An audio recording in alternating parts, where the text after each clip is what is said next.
Hello students, मैं सुधा स्वागत करती हूँ आप सबका आपके अपने चैनल तैयारी ऑनलाइन में। आज हम डिस्कस करेंगे वर्कशीट नंबर 78। वर्कशीट नंबर 78 सामाजिक विज्ञान का वर्कशीट है और ये वर्कशीट है क्लास 9th का। वर्कशीट है 30 जनवरी 2021 का। आज का हमारा टॉपिक है पार्ट 4 जलवायु, जिससे रिलेटेड कुछ क्वेश्चंस दिए गए हैं। यहाँ देखिए, प्रश्न 1 से 5 तक अति लघु उत्तर वाले प्रश्न है। इनका उत्तर एक शब्द, एक पद या अधिकतम 30 शब्दों में ही हमें लिखना है। पहला प्रश्न हमारा है, नीचे दिए गए स्थानों में किस स्थान पर विश्व में सबसे अधिक वर्षा होती है। तो देखिए 4 ऑप्शन है। पहला सिलचर, दूसरा चेरापूंजी, तीसरा मानसिमराम और चौथा है गुवाहाटी। तो देखिए सिलचर में भी वर्षा होती है, चेरापूंजी में भी, मानसिमराम में भी और गुवाहाटी में। लेकिन कह रहा है कि विश्व में सबसे अधिक वर्षा कहाँ होती है, तो मेघालय के मानसिमराम में सबसे अधिक वर्षा होती है। तो देखिए हमारा आंसर हो जाएगा ऑप्शन नंबर ग, मानसिमराम। दूसरा प्रश्न हमारा है, किन पवनों के कारण मालाबार तट पर वर्षा होती है। तो देखिए मालाबार तट पर वर्षा होने का मुख्य कारण है दक्षिण पश्चिमी हवाएं। चलिए इसका उत्तर भी देख लेते हैं। तो यहाँ देखिए प्रश्न संख्या 2 का उत्तर आप इस प्रकार लिखेंगे, दक्षिण पश्चिम मानसूनी पवनों के कारण मालाबार तट पर वर्षा होती है। तीसरा प्रश्न हमारा है, भारत में मानसून की सबसे पहली वर्षा कहाँ होती है। तो देखिए भारत में मानसून की सबसे पहली वर्षा जो है वह केरल में होती है। कहाँ होती है, तो केरल राज्य में। चौथा प्रश्न है, मानसून प्रस्फोट क्या है। तो देखिए मानसून प्रस्फोट में क्या होता है कि जब मानसून का आगमन होता है तो कई दिनों तक मूसलाधार बारिश होती है और इसे ही कहते हैं मानसून प्रस्फोट। चलिए इसका उत्तर देख लेते हैं। अब यहाँ देखिए क्वेश्चन नंबर 4 का आंसर आप इस प्रकार भी लिख सकते हैं, मानसून के आगमन पर कई बार कई दिनों तक लगातार भारी बारिश होती रहती है, जिसे मानसून प्रस्फोट या मानसून का फटना कहते हैं। अगला प्रश्न हमारा है, जलवायु में महाद्वीपीय अवस्था का क्या अर्थ है। तो चलिए इसका उत्तर देखते हैं। तो यहाँ देखिए प्रश्न संख्या 5 का उत्तर होगा, महाद्वीपीय जलवायु कॉन्टिनेंटल क्लाइमेट वह जलवायु है जिसमें वर्ष में तापमान में बहुत अधिक उतार चढ़ाव होता है। इसे कहते हैं महाद्वीपीय जलवायु। इसमें क्या होता है, वर्ष भर में तापमान में बहुत ही उतार चढ़ाव, यानी कि कभी तापमान अत्यधिक होता है तो कभी न्यून यानी कम। चलिए अब नेक्स्ट क्वेश्चन देखते हैं। क्वेश्चन नंबर 6 हमारा है, निम्नलिखित अनुच्छेद को पढ़कर दिए गए प्रश्नों के उत्तर दीजिए। यहाँ अनुच्छेद दिया गया है नीचे, इसे हमें पढ़ना है और इससे संबंधित प्रश्नों के उत्तर देना है। तो चलिए सबसे पहले हम अनुच्छेद को ध्यानपूर्वक पढ़ेंगे। लू ग्रीष्म काल का एक प्रभावी लक्षण है।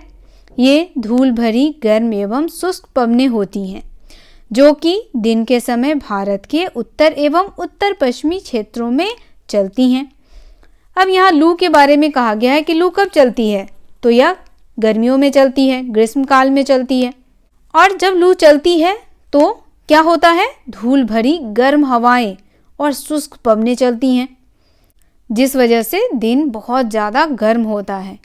और यह कहाँ चलती है, तो देखिए भारत के उत्तर और उत्तर पश्चिमी क्षेत्रों में चलती है। कभी कभी ये देर शाम तक जारी रहती है। लू जो है वह सिर्फ दोपहर में नहीं बल्कि देर शाम तक भी गर्म हवाएं, धूल भरी गर्म हवाएं चलती रहती हैं।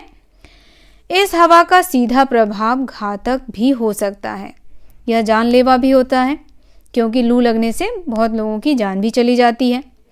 उत्तरी भारत में कई महीने के दौरान सामान्यतः धूल भरी आंधियां आती हैं। ये आंधियां अस्थायी रूप से आराम पहुंचाती हैं, क्योंकि ये तापमान को कम कर देती है। अब देखिए कहा जा रहा है कि मई का जो महीना होता है वह महीना काफ़ी गर्म होता है, लेकिन उस महीने में जो धूल भरी आंधियाँ चलती हैं वह आंधियाँ क्या करती है, तापमान को कम करने में मदद करती है और अपने साथ ठंडे समीर व हल्की वर्षा लाती है।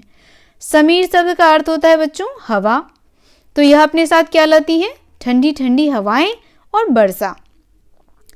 इस मौसम में कभी कभी तीव्र हवाओं के साथ गरज वाली मूसलाधार वर्षा भी होती है। इसके साथ प्रायः हिमवृष्टि भी होती है। हिमवृष्टि कहने का अर्थ है बच्चों ओले गिरते हैं, हम सब ने देखा है कि कभी कभी ओले भी गिरते हैं। तो इन धूल भरी आंधियों की वजह से ठंडी ठंडी हवाएं आती हैं, वर्षा होता है और कभी कभी ओले भी गिरते हैं। बैसाख के महीने में होने के कारण पश्चिम बंगाल में इसे काल बैसाखी कहा जाता है। अब यहाँ देखिए, धूल भरी आंधी कब चलती है? बैसाख के महीने में, और लू भी बैसाख के महीने में ही चलता है। इसीलिए इसे क्या कहा गया है? काल बैसाखी।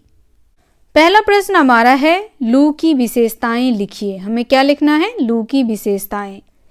तो चलिए हम लू की विशेषताएं लिखते हैं। तो यहाँ देखिए, आप उसका उत्तर यहीं से लिख सकते हैं। लू ग्रीष्मकाल का एक प्रभावी लक्षण है। ये धूल भरी, गर्म एवं शुष्क पवनें होती हैं जो दिन के समय भारत के उत्तर एवं उत्तर पश्चिमी क्षेत्रों में चलती है और कभी कभी ये देर शाम तक जारी रहती है। और लू जो है वह क्या होता है? हमारे लिए बहुत ही घातक भी है। और यह किस महीने में चलती है? तो मई के महीने में, और यह हमारे लिए घातक भी होती है। तो आप इसका उत्तर यहाँ से यहाँ तक लिख सकते हैं। दूसरा प्रश्न हमारा है, काल बैसाखी क्या है? तो देखिए, काल बैसाखी क्या है यह पूछा गया है। बैसाख के महीने में जो धूल भरी आंधी चलती है जिससे ठंडी समीर और हल्की पवनें आती हैं और साथ ही वह क्या लाती हैं? वर्षा लाती हैं, उसे कहते हैं काल बैसाखी। तो इसका उत्तर आप यहाँ से लिखेंगे।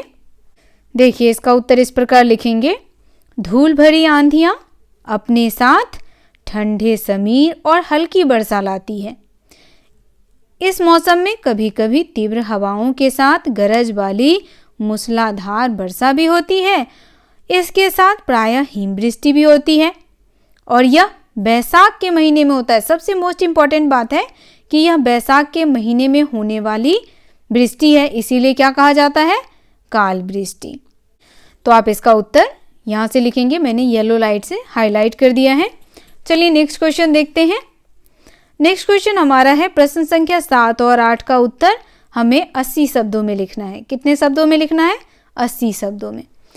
7वां प्रश्न हमारा है, भारत की जलवायु को प्रभावित करने वाले कौन कौन से कारक हैं? तो चलिए इसका उत्तर देखते हैं। तो यहाँ देखिए, प्रश्न संख्या 7 का उत्तर हो जाएगा, भारत की जलवायु को प्रभावित करने वाले कारकों में अक्षांशीय स्थिति, समुद्र से दूरी, ऊंचाई, किससे? तो समुद्र से, धरातल और वायुदाब तथा पवनें। 8वां प्रश्न हमारा है, मानसून भारत को एक सूत्र में बांधने वाला क्यों समझा जाता है? तो चलिए इसका उत्तर देखते हैं। तो देखिए, प्रश्न संख्या 8 का उत्तर हो जाएगा, मानसून पूरे भारत में लगभग एक साथ आता है। हमारे बहुत सारे त्यौहार मानसून से जुड़े हुए हैं। आप हमें कमेंट्स में बताएं कि कौन कौन से त्यौहार मानसून के मौसम में मनाए जाते हैं। मानसून पूरे देश में कृषि का आधार है, इसीलिए पूरे देश में मानसून खुशियां लेकर आता है। अब देखिए, प्रश्न संख्या 9 और 10 का उत्तर कम से कम 80 से 100 शब्दों में हमें लिखना है। पहला प्रश्न है 9वां, भारत में होने वाली मानसूनी वर्षा एवं उनकी विशेषताएं बताएं। तो यहाँ देखिए, प्रश्न संख्या 9 का उत्तर हो जाएगा, भारतीय वर्षा की विशेषताएं निम्नलिखित हैं। पहला है मानसूनी वर्षा, दूसरा अनियमित वर्षा, तीसरा अनिश्चित वर्षा। मानसूनी वर्षा के बारे में देखिए, भारतीय वर्षा को लगभग 75% भाग दक्षिण पश्चिमी मानसूनों द्वारा प्राप्त होता है, अर्थात कुल वार्षिक वर्षा का 75% वर्षा ऋतु में, 13% शीत ऋतु में और 10% बसंत ऋतु में तथा 2% ग्रीष्म ऋतु में प्राप्त होता है। दूसरा है अनियमित वर्षा। भारतीय मानसूनी वर्षा अनियमित है। मानसून कभी शीघ्र आते हैं तो कभी देर से आते हैं। तीसरा है अनिश्चित वर्षा। भारत में वर्षा की मात्रा भी अनिश्चित होती है, जिससे कभी सूखा तो कभी बाढ़ की भी हालत बन जाती है। अब देखिए प्रश्न संख्या 10। प्रश्न संख्या 10 हमारा है, उत्तर भारत में पूर्व से पश्चिम दिशा की ओर वर्षा की मात्रा घटती जाती है, इसके क्या क्या कारण हैं? तो चलिए इसका उत्तर देखते हैं।